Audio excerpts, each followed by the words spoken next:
What if the thing that kept you from living fully this year wasn't a lack of time or money or luck, but a lack of direction? What if deep down you know that 2025 didn't really end? It will just repeat itself on another calendar, with other promises, but with the same patterns. Starting a new year well isn't about having goals, it's about having soul. It's about stepping out of autopilot, looking inward with courage, and making a choice. Either you repeat or you awaken. Stoicism doesn't come to promise you a year without pain. It comes to remind you that power lies in how you respond to that pain, that your freedom begins when you stop asking permission to be who you are. In this video, you'll receive 11 keys, not to control the world, but to position yourself within it with strength, clarity, and presence. With each lesson, a different axis of your life will be touched: the internal, the relational, the sensory, the spiritual. But pay attention. This isn't content to consume passively. It's a mirror, a calling, a silent pact with your own consciousness. Before we continue, I want you to write in the comments with intention and truth. Today, I choose to become cause, not consequence. Because whoever writes that phrase isn't just commenting. They're driving a stake into the ground of their own destiny. Now let's begin. The first lesson is this: what you cultivate inside commands what grows outside. You can change your house, your profession, your country. You can swap the furniture, the haircut, even your friends. You can paint the walls white, clean out every drawer, reorganize every detail of your life. But if you don't change what you carry inside, everything will return to exactly how it was. The pain will find another way to manifest. The anguish will arrange a new face. The confusion will infiltrate again like water leaking through an invisible crack. There are those who think that starting over means doing things differently on the outside. But real new beginnings happen in the invisible, in the way you think, in what you believe yourself to be, in the type of emotion you feed even when no one is watching. Because what you cultivate within yourself commands what grows on the outside. You want to transform 2026? Then stop looking only at the goals, the numbers, the plans. Look at your internal soil, at the ground where all those goals will be planted. If that soil is infertile, dry, or contaminated by toxic thoughts, it doesn't matter what you try to plant. Everything will grow crooked, fragile, short-lived. But if you take care of the invisible, of what no one applauds, everything visible will gradually align. The human mind is like a garden, only invisible to the eyes.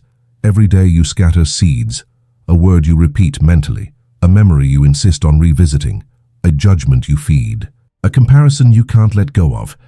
And so without realizing it, you cultivate realities.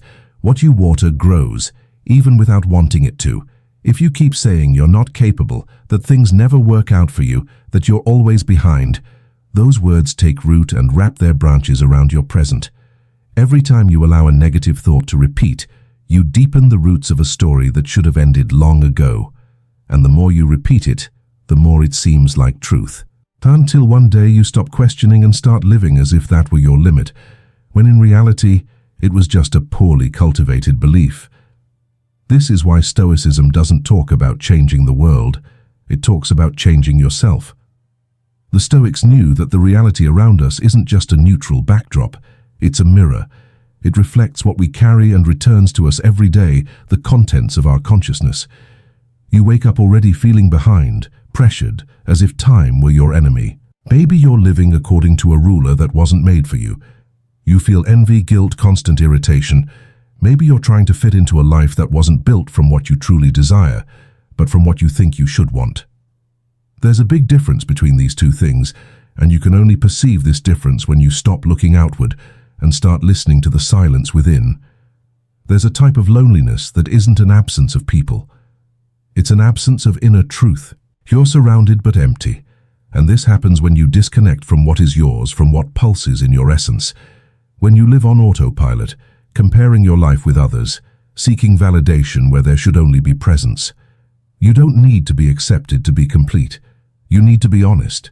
You need to stop betraying yourself in the name of appearances, because every time you silence yourself to please others, you suffocate a part of yourself.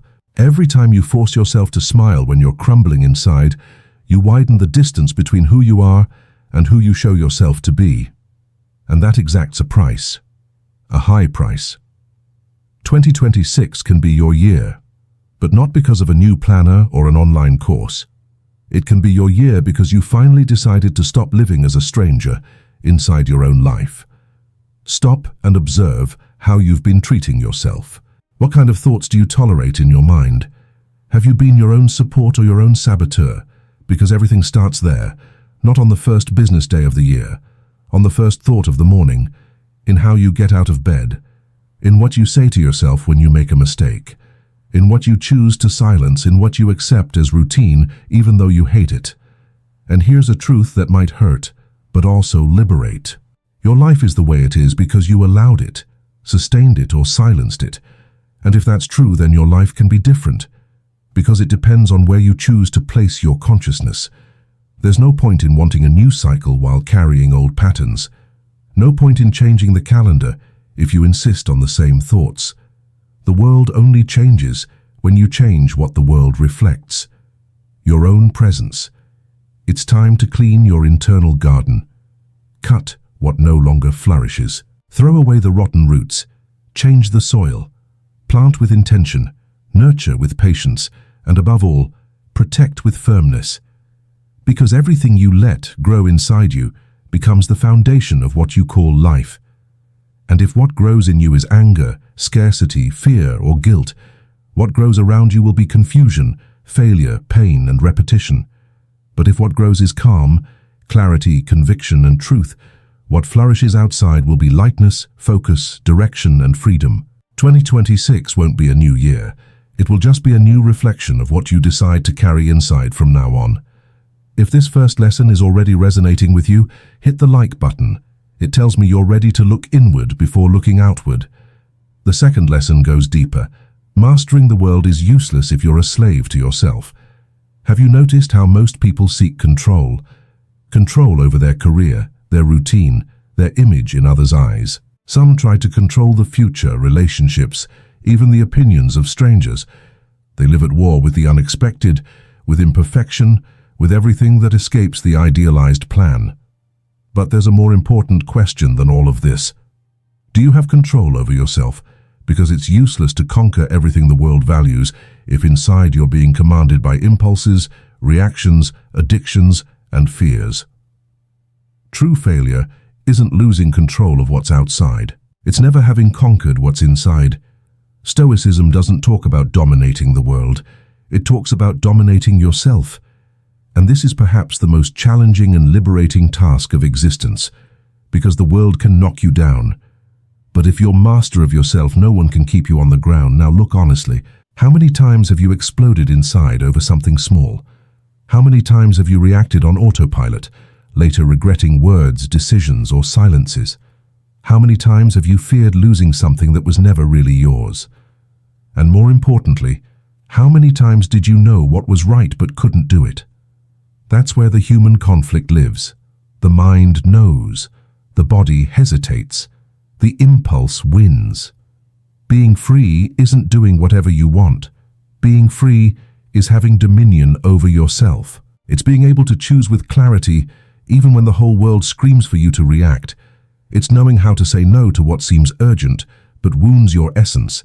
It's acting with lucidity in the middle of chaos. The Stoic isn't cold. They're centered. They feel everything others feel, but they don't allow those emotions to decide for them.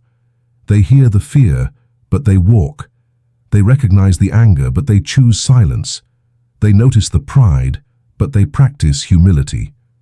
Because they know that being commanded by emotions is like navigating a ship without a rudder. The current will take you, and it won't be where you wanted to go. Most people live in flight from themselves, distractions, addictions, packed schedules, social media. All of this functions as a sophisticated hiding place, but sooner or later, the inner truth demands presence. And when that happens, either you face yourself or you keep running until you get sick. Mastering yourself is having the courage to look directly at what you pretend doesn't exist. It's not letting yourself be deceived by your own arguments. It's getting up off the ground when your mind says, "Stay there. It's not worth trying again." It's when you silence all the voices that push you down and respond firmly, "Today I choose what I am, not what I feel." because you will feel fear. You will feel exhaustion, laziness, doubt, shame. All of this is natural.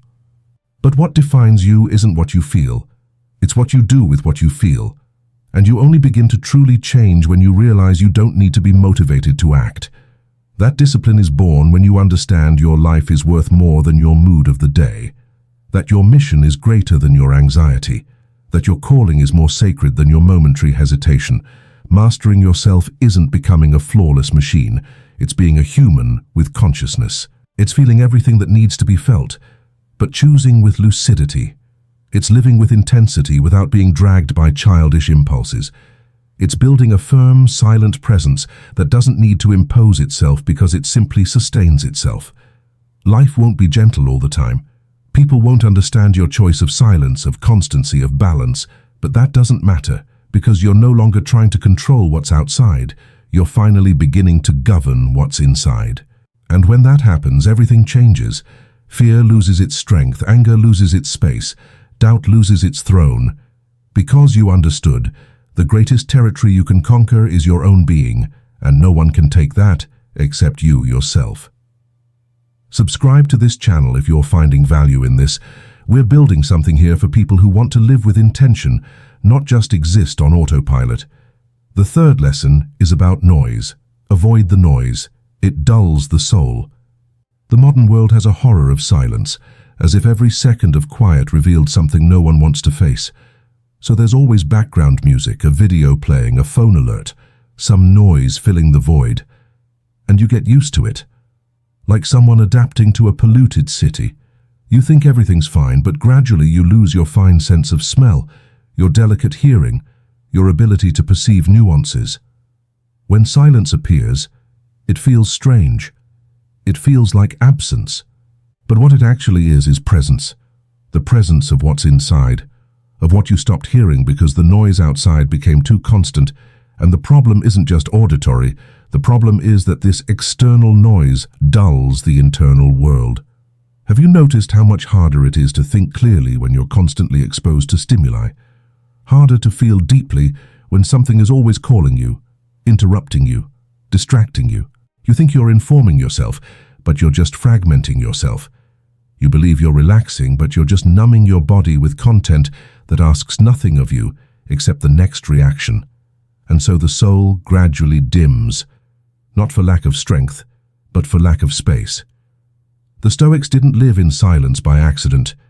They understood that only those who slow down internally can discern, that wisdom isn't born in noise, it forms in the interval between stimulus and response, between impulse and decision, between emotion and gesture. But if you're constantly filled, you never access that space between things. You never allow thought to breathe. You never let emotion reveal its real contour. You never let truth appear, because truth requires silence, and everything that requires silence in this age is treated as irrelevant. There's a collective loss of depth. Conversations are shallow. Feelings are simplified into emojis. Pain is ridiculed or exposed in search of attention. There's no more time to digest.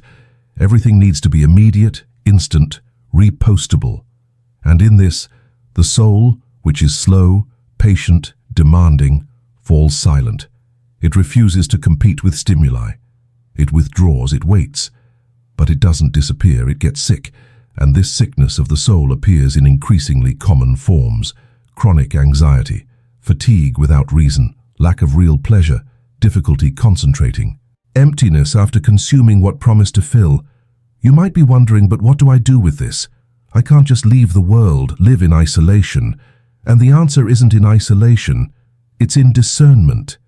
It's in creating zones of silence within a noisy life. Moments when you close out the excess, when you choose the essential, when you withdraw from excess not as escape, but as a form of regeneration. Because your mind needs pause, your body needs slowness, your soul needs air, and the world isn't going to offer you this. It will be your silent decision to preserve yourself.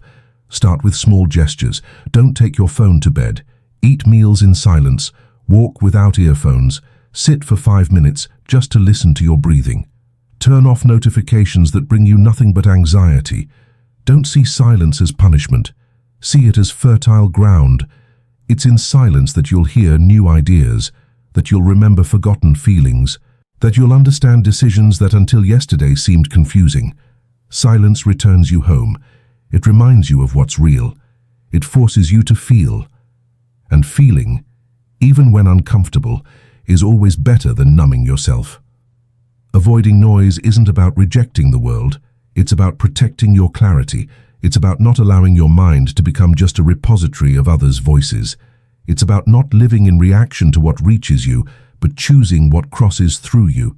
And only those who hear what they think, what they feel, what they need, can choose with lucidity. And that only appears when the sound outside lowers its volume. When you close the doors to excess and open a window inward. The soul wasn't made for rush. It flourishes in its own time. And if you want to start 2026 with lucidity, you'll need to protect that time. You'll need to say no to many things that seem harmless, but occupy the space of your inner listening. You'll need to accept the discomfort of being alone with yourself for a few minutes, because that's where clarity appears, not in others' voices, but in the echo of what you always knew and had forgotten to hear. Comment below with one noise you're going to eliminate from your life this week. Making that commitment public is the first step to following through. The fourth lesson is about discipline. Discipline doesn't suffocate, it liberates. The word discipline has gained a bad reputation. For many, it sounds like punishment, like a rigid structure that limits, that traps, that suppresses the spontaneous. And it's no wonder. For a long time, discipline was associated with imposition, blind obedience, soulless rules. But that's not the discipline that transforms. That's not the discipline of the Stoics. The discipline that liberates isn't the one imposed from outside in. It's the one born from inside out. It's the gesture of someone who doesn't want to live hostage to their own impulses. Someone who understood that yielding to any desire, at any time, isn't freedom. It's loss of control. And where there's loss of control, there's no peace. There's dependence, anxiety, fragmentation. You think you're choosing when you do what you want, whenever you want. But are you really? Or are you just obeying the loudest want of the moment? Immediate desire isn't wise. It wants relief, not clarity. It wants pleasure, not purpose. And following that desire without any questioning is like handing a ship's helm to the first wind current. It seems like freedom, but it's just absence of direction. True freedom is the opposite of that. It's knowing where you're going and not getting distracted by every wave. It's resisting the impulse that takes you away from what you decided to be, and that requires discipline. Discipline isn't a burden. It's a silent vow you make with your own essence, a pact with your lucidity. It doesn't serve to make you harder. It serves to make you more whole, because when you live without structure, everything becomes an exception. Today you sleep late. Tomorrow you skip the routine. Then you forget what you promised yourself. And gradually you lose internal confidence, because discipline, more than results, delivers coherence. It's what allows you to look at yourself with respect. It's what sustains true self-esteem, the kind that doesn't depend on applause but on alignment, on knowing you're becoming someone who can trust themselves. The Stoics didn't associate discipline with rigidity, but with inner freedom. A disciplined Stoic isn't someone insensitive, inflexible, mechanical. It's someone who doesn't let themselves be carried away by what's volatile. Someone who knows their life can't depend on the mood of the day. That their decisions can't be dragged by passing emotions. That their path can't change every time something challenges their will. Discipline for them was a form of self-care, a construction of internal stability in a world that changes all the time. And this stability isn't built with control over everything, but with dominion over oneself. Maybe you think you need motivation, but motivation is weak fuel. It comes and goes. It's volatile, emotional, cyclical. Discipline is not. It stays even when the body is tired, even when the mind wants to give up, even when everything around seems to suggest it's easier to postpone. Discipline is what remains when enthusiasm passes. It's what sustains commitment to what you know is important, even when you no longer feel like it. It's what separates those who have only intention from those who have transformation. And see, discipline isn't living at war with yourself. It isn't forcing yourself, oppressing yourself, violating yourself. It's adjusting the rhythm with consciousness. It's establishing limits with gentleness. It's knowing you are not your impulses, that you don't need to say yes to everything that calls you, that you can choose the discomfort of now to harvest the peace of later, the peace that comes from having done what was needed, even when it wasn't easy, even when no one was watching, even when everything inside you was asking for escape. Real freedom isn't born from the absence of rules. It's born when the rules aren't a prison but a bridge, when they were chosen with consciousness in service of something greater. And that something greater is you, whole, your lucidity, your purpose, your peace. You don't need to be a monk or live with rigid rules. You just need to assume a commitment to what makes you stronger, more present, more alive. And that commitment starts in small choices, in the schedule you respect, in the word you keep, in the gesture you repeat, not because it's easy but because it's necessary. Discipline isn't the absence of freedom. It's maturity to choose which freedom you want. The freedom to do anything at any moment, or the freedom to become someone capable of building something that lasts. Because the things that last, peace, health, presence, clarity, all require rhythm, constancy, care. And all of that is discipline. Her living, conscious human discipline that doesn't come to trap you. It comes to remind you that you can do more than you think, that you can be master of your steps, and that this internal government is the beginning of all freedom worth having.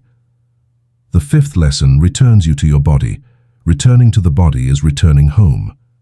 You live inside a body, but you act as if it were a detail, a utensil, some clothing you change when the world demands a new disguise. You ask it to endure everything. Sleepless nights, hours on end in front of screens, swallowing words, sustaining smiles, carrying frustrations, silencing old pains you don't even remember where they came from. And when it starts to fail, you get irritated, as if it had betrayed you. But the body doesn't fail, it just responds. It responds to every time you treated it like a machine and not like a shelter, to every time you fell silent and made it speak for you in the form of symptoms, absences, disconnections. What you call exhaustion might be longing. The body misses you. You present, you hold, you inside. The world demands that you function, not that you feel, and you learn to meet this demand. Learn to complete tasks even without energy, to respond to messages even without desire, to show up where you don't want to be, to deliver more than you have, to exceed limits, to be someone reliable. But who is reliable to themselves when they abandon themselves like this? Who is worthy of admiration when they ignore their own exhaustion as if it were weakness? You're hurting yourself in the name of an efficiency that no one will return to you. And the body is the first to perceive this. It's not in a hurry, but it has memory. It stores what you despise. It accumulates the emotions you bury and transforms everything into language. Pains that repeat, digestion that doesn't flow, sleep that doesn't repair, addictions that numb. It's easy to lose touch with your own nature when you live for the outside. The body starts to seem like a burden, an obstacle, a part of you that needs to be adjusted, molded, silenced. But Stoicism, when not distorted by an ideal that's too cold and rational, teaches us that the body is an essential part of the soul. There's no virtue that sustains itself in a being who barely listens to what they feel. There's no real wisdom in someone who distances themselves from their own sensitive root. The Stoics didn't despise the body. They recognized it as a field of practice, as a starting point for self-control and true mastery. Because it's easy to seem balanced when you ignore what you feel. It's hard to sustain presence while the body trembles, while the heart races, while breathing shortens, and still remain lucid, calm, whole. You want to transform your year. Return to the body. Return like someone returning home after years of exile. Without shame, without demands, without rush. Reconnect with your body like visiting an old friend. Touch your own arms with respect. Look at your skin without disgust. Understand that everything you feel, from hunger to the desire to disappear, is legitimate. The body doesn't want applause. It wants care. It doesn't want aesthetics. It wants space. It wants listening without demands. It wants to be recognized as a source of truth.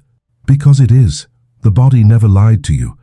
It was you who learned not to believe it. You were taught to flee, to distrust pleasure, to feel guilty for slowness, to value productivity and despise rest, to ignore touch, smell, taste, as if all of this were detail and not sustenance.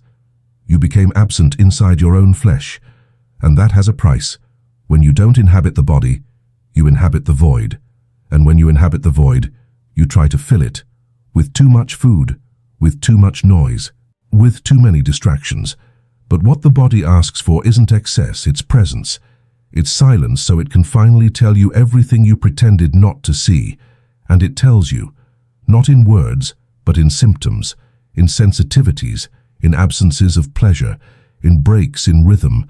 Reconnection begins in the gesture, in how you get out of bed, in the time you take to brush your teeth, in the way you hold your fork, in the shower you take rushing, in the clothes you put on without noticing, in the hug you offer mechanically. All of these are portals, bridges to return. Life happens there, in the awakened gesture. And when you start to wake up to your own movements, you also start to recover parts of yourself that got lost in the rush. Returning to the body is an act of intimate revolution. It's not vanity, it's return. It's returning to the only place where life actually happens. The now isn't an idea. It's a sensation. It's what you perceive when you turn off the mental noise and feel your feet on the ground. The weight of your head, the temperature of your hands, the vibration in your chest. You're not in your thoughts. You're here. In this instant. In this form. In this contour. And that's enough. The sixth lesson is about reaction. You don't need to react to everything. Silence is also action. Not everything that reaches you deserves a response.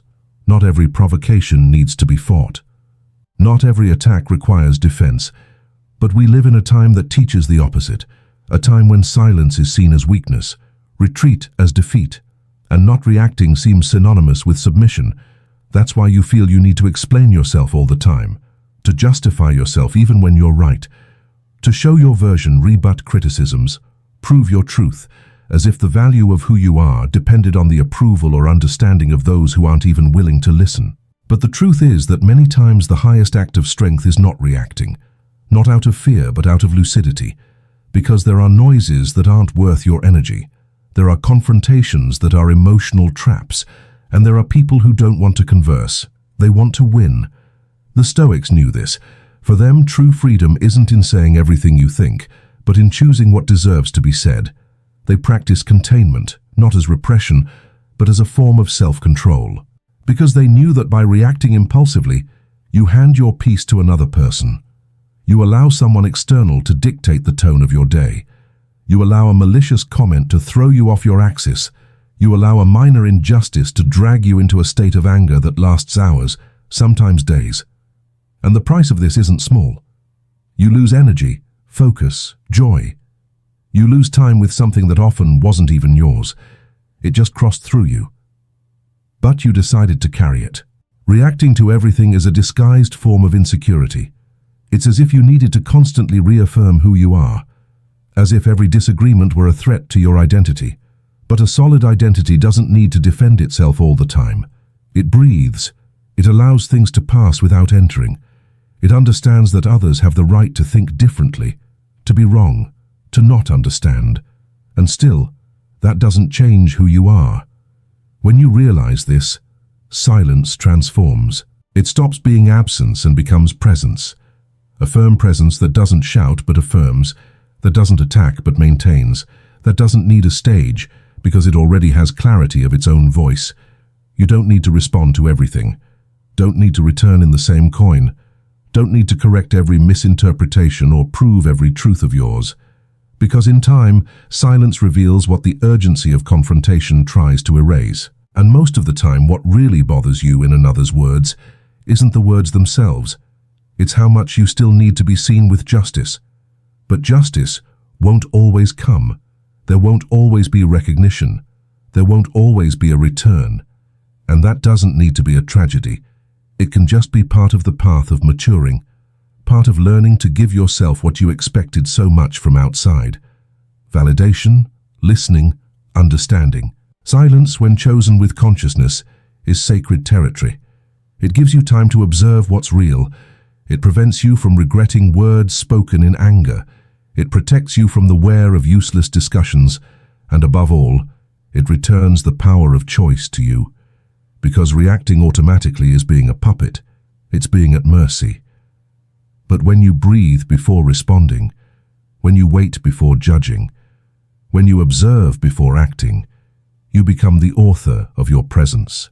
You stop being someone who merely reacts to the world and become someone who creates space for what matters. This doesn't mean falling silent before what wounds you, doesn't mean accepting abuse, swallowing injustices, or living in passivity. Silence isn't submission. It's strategy, it's discernment. It's knowing the right time to speak and the wiser time not to spend your voice.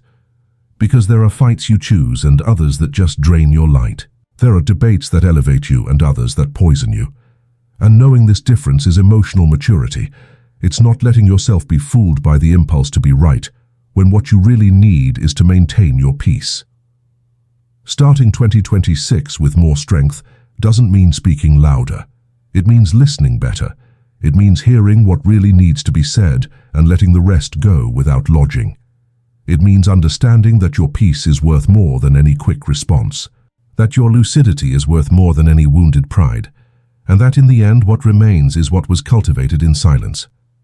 The seventh lesson addresses a hidden exhaustion. Not all tiredness is physical. Sometimes it's existential. You can sleep 8 hours and still wake up exhausted.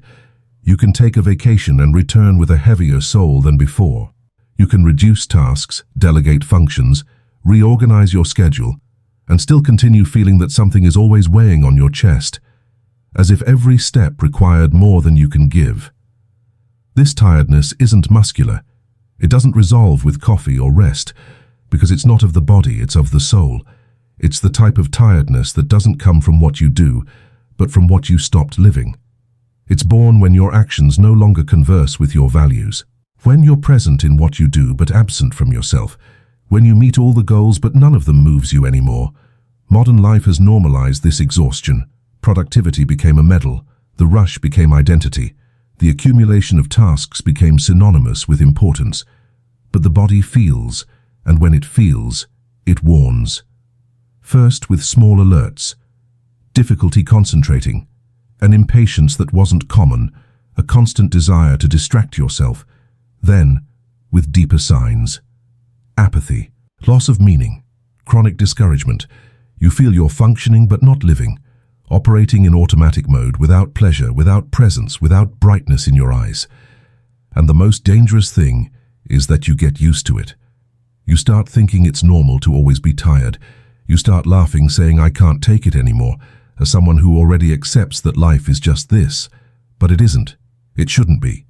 The human being wasn't made to operate like a gear. There's a profound difference between effort and wear. Effort builds even though it tires. Wear consumes even though you keep smiling. And what defines this difference isn't the quantity of tasks. It's their meaning. When you feel that what you do has value, has purpose, has coherence with who you are, tiredness comes accompanied by satisfaction. But when you work, converse, produce, relate, without feeling that it resonates with your inner self, the tiredness that settles is existential. It's the tiredness of being alive without feeling like you're living. The Stoics recognized the value of action, but never placed it above reflection. They knew it's not much doing that brings wisdom. It's doing well, acting with intention, acting with presence, acting with alignment between what you think, what you feel, and what you accomplish. Without this, life becomes an arrangement of obligations, a theater of survival where everything works on the outside but deteriorates on the inside. And you feel it. You know it. You perceive that something is wrong when you need constant distraction to endure the days. When you start fantasizing about escape. When you find yourself wishing something would change, but without knowing exactly what. Maybe what needs to change isn't what you do, but why. Not the work, but the intention behind it. Not the routine, but the absence of meaning it carries. Not the number of tasks, but the way you give yourself to them, or don't. Because meaning can't be bought, outsourced or scheduled. It needs to be cultivated. And this cultivation begins with simple and difficult questions. Why am I doing this? For whom? What am I postponing in the name of this rush? What am I losing in the name of a performance I'm not even sure represents me anymore? There's a type of silence you need to face, a silence that can't be filled with series or messages or more tasks. It's the silence where answers dwell and also discomforts, where the echo of a forgotten truth lives. You're not tired just because you did a lot. You're tired because you feel you're too distant from yourself. You're exhausted because for too long you haven't felt real enthusiasm for anything, because your conversations lost depth, your days meaning, your nights rest. But there's still time. The soul regenerates when you start truly listening to yourself, when you allow pauses to become sacred again, when you understand that resting isn't a luxury, it's a responsibility. When you accept that productivity without meaning is just another way of hurting yourself efficiently. And this listening doesn't require you to drop everything. It just requires you to begin. Begin asking yourself honestly what nourishes you, what makes you more alive, what makes you not just breathe but exist with intention. Existential tiredness isn't overcome with willpower. It dissolves with reconnection. And reconnection requires courage to rethink priorities, to say no to what no longer represents you, to abandon the mask of someone who's always fine, to admit it's hard, but that you don't want to live like this anymore. Because life doesn't need to be light all the time, but it needs to make sense. It needs to touch you somewhere. It needs to remind you that you're here for something more than checking off lists. Starting 2026 with more energy doesn't mean doing more. It means doing with more truth, with more listening, with more presence. Because where there's presence, there's meaning, and where there's meaning, tiredness becomes consequence, not condemnation. The 8th lesson confronts your rushing. Hurry is a form of fear in disguise. We live in a world where stopping became synonymous with failure, where slowness is viewed with suspicion, as if someone who moves slowly were at a disadvantage, as if thinking calmly were wasting time, as if feeling deeply were a luxury. Hurry has installed itself as a lifestyle. And the most dangerous thing is that it doesn't present itself as a problem, but as competence. You learn to take pride in being efficient, fast, multitasking. You learn to value yourself by how much you can do in little time. And so, gradually, you forget to ask why you're doing all of this, where you're going, what you're leaving behind. Life becomes a list, not a journey, a performance, not an experience. But the truth is that behind the hurry lives fear. Not the explicit fear that paralyzes, but a fear camouflaged as productivity. A well-dressed fear, disguised as ambition, focus, movement. Fear of facing silence. Fear of feeling what hasn't yet been resolved. Fear of admitting there are pains that aren't cured with speed. That there are answers that aren't born in urgency. So you accelerate. You wake up running, respond to messages running, eat fast, think by impulse, sleep poorly, and call all of this routine. But the honest name would be escape. A collective, rewarded, admired escape, where the more you run, the more you seem to be living, even though inside you're just surviving. The Stoics saw time as sacred. They knew that living well isn't living long. It's living with intention. That speed isn't virtue when it runs over the soul. That those who live in too much hurry don't see, don't feel, don't digest. They just accumulate experiences like someone collecting memories that were never actually lived. Because hurry has this effect. It piles up days but steals their density. You reach the end of the week and don't remember having been whole at any moment. You pass through everything but were present in nothing. And here's the most delicate point. Many times you hide in hurry to avoid dealing with what's asking to be heard, because it's easier to schedule meetings than to face emptiness. Easier to fill the agenda than to feel what the body has been trying to say for months. Easier to run than to stop and realize that, despite everything seeming right on the outside, something in you has been screaming on the inside. But you don't hear it. Because hearing requires pause, and in this world, pause frightens. Because whoever stops starts to see clearly, starts to perceive the excesses, the masks, the forced adaptations, and clarity sometimes requires rupture. That's why hurry is so comfortable. It keeps you too busy to question yourself. The question isn't becoming someone slow, contemplative all the time, or renouncing action. The question is choosing the rhythm with consciousness. It's knowing that doing fast isn't always doing well, that deciding fast isn't always deciding right, that responding fast isn't always communicating truth. Life has its own time. The body has its own time. Emotions, internal processes, deep transformations, all of this doesn't obey the logic of the stopwatch, and trying to force them is like yelling at a seed to grow faster. What you get is just noise. Hurry never makes anything be born before its time. It just exhausts before the flourishing. You need to relearn the value of slowness, not of procrastination, but of presence. The difference is subtle, but radical. Procrastination postpones out of fear. Presence slows down out of wisdom. Procrastination denies the moment.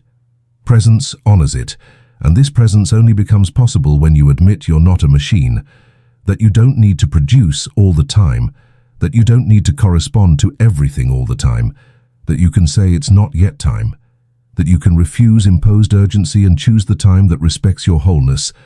Hurry is comfortable because it spares you from confronting what really matters, but it's this confrontation that transforms you. It's what returns wholeness to you, what shows you where you're lying to yourself, what reveals what no longer serves, and that doesn't appear when everything is running. It appears when you stop, when you breathe, when you listen to that discomfort you've been muffling with productivity, and there in the interval between one task and another dwells what you need most, not a new objective, but a return to yourself. Starting 2026 well isn't doing more, it's doing with more time. It's doing with more soul. It's allowing life's rhythm to become gradually more compatible with your truth. And truth isn't revealed running. It offers itself to those who learn to be whole, even in silence, even slowly, even if, in the world's eyes, late. But it's never late to be in tune with what pulses inside. The 9th lesson confronts your internal narrative. What you repeat in secret becomes destiny. You might not notice, but there's a voice in you that never sleeps. It speaks when you're distracted, when no one is listening, when the day is almost ending and you mentally review everything you did or didn't do. This voice doesn't appear in your stories, doesn't enter meetings, doesn't ask permission. It infiltrates the spaces of silence, in the gaps between one task and another, and with time it creates trails. You start repeating certain phrases. I'm not good at this. This never works out for me. I don't think it will work. I don't know if I deserve it. It seems innocent. Seems like just a mental vent. But these words, even silent, are seeds. And seeds don't ask if you wanted to plant them. They just grow. What you repeat in secret builds the invisible frame of your destiny. You can be fighting on the outside with strength, discipline, goals, strategies, but if inside there's a constant repetition of doubt, fear, devaluation, that external strength becomes fragile, because the body acts according to what the mind believes. And the mind believes what it hears frequently. You are what you hear from yourself when you're in silence, and if that internal sound is of criticism, scarcity, or distrust, then everything you touch carries a bit of that echo. You can achieve, but not enjoy. You can advance but sabotage yourself. You can love but distrust. Because your destiny isn't being molded only by your decisions. It's being drawn by the ideas you cultivate without realizing. The Stoics called this the hegemonikon, the rational center of the soul, the most intimate part of being. Where judgment is formed, it's there that, before even the gesture, the value of things is decided, and you may not have control over the external world, but you'll always have power over what you let this center absorb. If you don't watch what you repeat to yourself, the world starts repeating for you. And nothing is more dangerous than a destiny built from narratives you never consciously chose. That's why inner vigilance is a practice, not a state. You need to observe yourself like someone caring for an old house, paying attention to every crack that appears, because every small fissure can become a rupture if ignored for too long. But it's not about eliminating bad thoughts. That's impossible. The mind thinks. That's its nature. It's about noticing what repeats without resistance, what settles as truth without you having authorized it. You can think I'm a failure on a bad day. That's human. But if you think that every day without noticing, that phrase becomes identity. And identity shapes your decisions. And your decisions draw your life. That's why what you repeat in secret needs to be investigated, needs to be brought to light. Because the unconscious, when not looked at, commands. And you keep thinking you're in control when actually you're just responding to a trail that's been being carved for years inside you. Maybe you're carrying beliefs that aren't yours. Phrases you heard in childhood and never questioned. Words spoken in moments of pain that stayed trapped in the body like an invisible tattoo. And now, even as an adult, even conscious, you still move trying to prove the opposite of those phrases. But every time you try to prove, you confirm that you still believe them. The way out isn't trying to defeat these voices. It's conversing with them. It's asking, where did you come from? Why are you still here? What are you trying to protect me from feeling? Because even self-sabotaging thoughts have a logic. They arose to protect you, to keep you in known territory. But today, what protects you traps you. And what traps you defines your steps. You don't need to shout positive mantras every day, or force yourself to think beautifully all the time. That would just be emotional makeup. What you need is to create awareness, to listen with attention, to notice when something starts to repeat, to have the courage to substitute, not by denial, but by choice. Consciously choosing what you want to nurture, what you want to strengthen. And this starts with small changes. A word you stop using to talk about yourself. A thought you interrupt before it takes root. A phrase you substitute with another that, though still seeming strange, already points toward the kind of life you want to build. You can't control everything that happens outside, but you can change the tone of the voice that accompanies you inside. And this change is silent. No one will applaud. No one will notice immediately.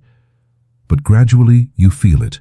Feel that you're less heavy, that you're sabotaging yourself less, that you're allowing yourself more. That for the first time in a long time, you're becoming an accomplice of yourself, no longer an internal enemy. And this alliance changes everything. Because when your mind starts repeating, even timidly, phrases like this, strengthens me, I can handle it. This is part of the path, I deserve peace, something inside you reorganizes. And destiny, which before was a reflection of fear, starts to be fruit of choice. The 10th lesson is about boundaries. What you tolerate in silence molds you in secret. There's a type of wear that isn't noticed immediately. It doesn't come with screaming or dramatic breaks. It comes as a silent accumulation, like the repetition of an uncomfortable gesture you chose not to question. It comes with that word said in disguised tone, that look that crosses through you without welcome, that invitation loaded with demand, disguised as affection, and you tolerate it. Not because you don't feel, but because you believe it's nobler to be patient than to impose yourself. You think you're choosing peace, but you don't realize you're just feeding the fear of disappointing. And in this game, you become someone who smiles with the mouth and screams with the body, someone who remains present in places where your soul left long ago. You convince yourself it's better to let it go, that it's not worth the wear, that maybe you're exaggerating. And then you retreat, adjust, swallow. You start negotiating your presence to keep fragile relationships standing. You start giving away parts of yourself in the name of a bond that asks for your silence. And when you realize you're living as a guest of your own existence, behaving with politeness where you should be whole, walking with caution where you needed to step with firmness, and all of this with the best intentions, preserving the other, avoiding friction, protecting stability. But there's no stability worth the price of your own mutilation. The Stoics knew that self-control is needed, but never self-abandonment, that the world can be hard, but the greater hardness is bowing before what sabotages your essence.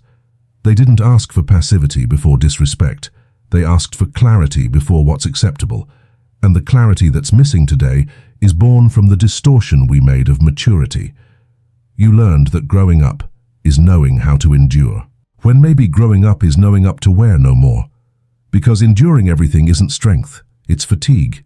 It's exhaustion from so much repressing your own will, from so much ignoring the signs of exhaustion the body sends, from so much silencing what still pulses in you but can no longer be seen. You think you're being generous, but you're just slowly erasing yourself, becoming predictable in tolerance, available in renunciation, understanding to the point of disappearing. And there's something deeply unfair in this process. The more you give in, the more they expect you to keep giving in. The more you tolerate, the less they perceive how much it costs you. Because no one hears the silence of someone who consents. They just take advantage of it. The world isn't cruel by nature, but it tests the spaces.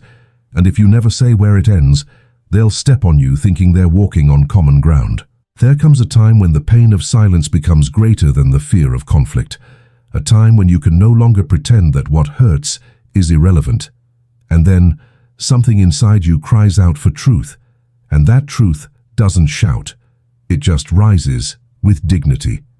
It says firmly, "From here no more." It doesn't come as an attack, but as sacred defense, because setting limits is saying yes to your sanity, to your self-esteem, to your emotional integrity. It's remembering that you also matter, that your discomfort also has a voice, that your presence shouldn't be sustained at the expense of concessions that dilute your identity. When you choose to always fall silent when something hurts you, you're not avoiding an external conflict.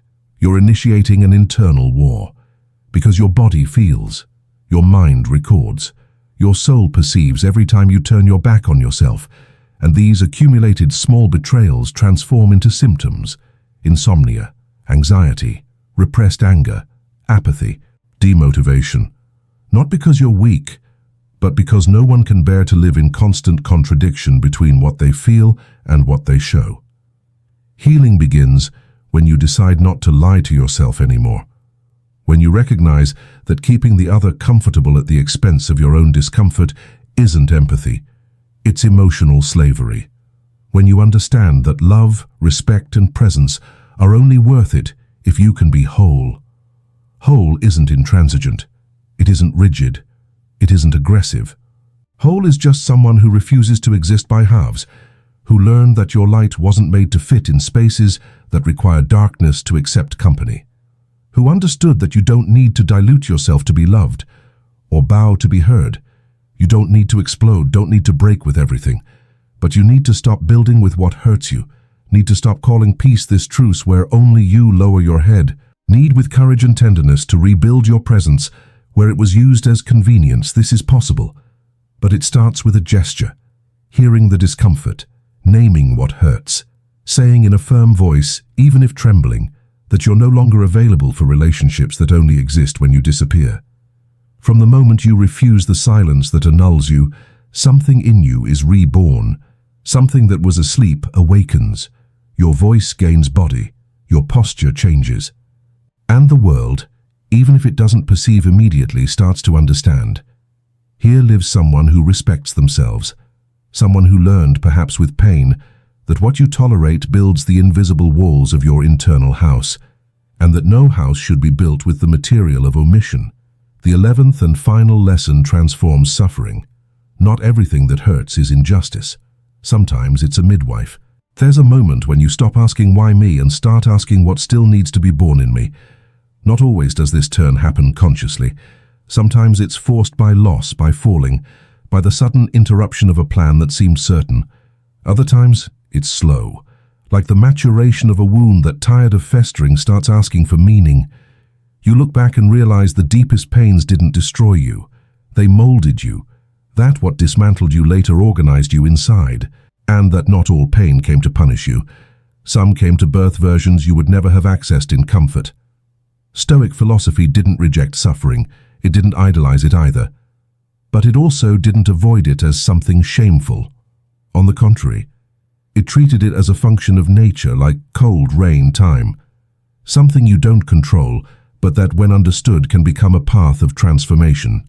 And there's something incredibly powerful in this, because we live in a culture that teaches fleeing from pain at any cost, that venerates joy as the thermometer of a successful life. But pain, when listened to with integrity, has a pedagogical power that no empty joy can offer. Pain shows where there's still attachment, illusion, rigidity. Shows where there's still not enough self-love, where you still expect too much from others, where you still believe that control is security. Of course, there are pains that are fruits of injustice. There are pains that shouldn't happen. Violence, neglect, trauma. But there are others that are part of the process of being born again. Pains that aren't punishment but passage. And when you start perceiving them this way, something changes. You stop resisting so much. Stop victimizing yourself. Stop waiting for life to apologize for having demanded from you a little more than you were ready to give. And you start asking, if this is hurting, what in me is being torn away? And could it be that this something didn't really need to leave? You surprise yourself with your own strength when you have no other choice but to use it. You discover wisdom that was asleep. You gain clarity you wouldn't have in any other scenario. And life silently reorganizes you. It tears away what no longer sustains, moves what was stagnant, breaks bonds that were already withered. And yes, it hurts deeply. But it hurts like childbirth hurts, not because it's destroying something, but because it's bringing something to light. The Stoics had a word for this, amor fati, love of fate. Not resigned acceptance, but profound acceptance of what happens as an inseparable part of existence. They didn't believe everything happened for a reason. That's a simplistic reading. They believed everything that happens can be used as an opportunity for cultivating virtue, and that changes everything, because it takes you out of the victim position and places you as agent. You don't control the arrival of pain, but you control what it finds in you. If it finds revolt, it grows. If it finds openness, it works. It hurts, but it works. Sometimes what you need isn't consolation, but comprehension. Not sweet words, but true words. Not everything that breaks you is killing you. In many cases, it's just dismantling what you wouldn't have the courage to let go of on your own. It's revealing the fragility of an idea you insisted on maintaining. It's cleaning the rubble of an old identity. It's opening a new space where before there was only repetition. And as strange as it seems, there comes a time when you're grateful it hurt.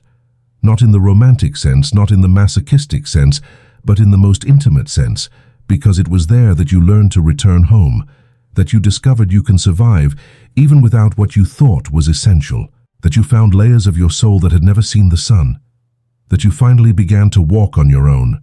Pain, when welcomed, delivers you back to yourself, and that return is what you were seeking, even without knowing, because what you most desire deep down isn't a life without pain. It's a life with meaning, and meaning can't be bought, inherited, or taught. Meaning is revealed, often in the dark. Thank you for staying with me until the end. I sincerely hope this message has been useful. I want to congratulate you for making it this far and completing the video. It means you want to improve as a person. If you enjoyed this video, leave your comment. If you don't know what to comment, comment gratitude. That way I'll know you watched until the end. If you're not yet subscribed to the channel, what are you waiting for? Subscribe now and join us. Stoicism is full of teachings like this that are applicable to our daily lives. Therefore, I encourage you to continue learning about this philosophy. See you next time.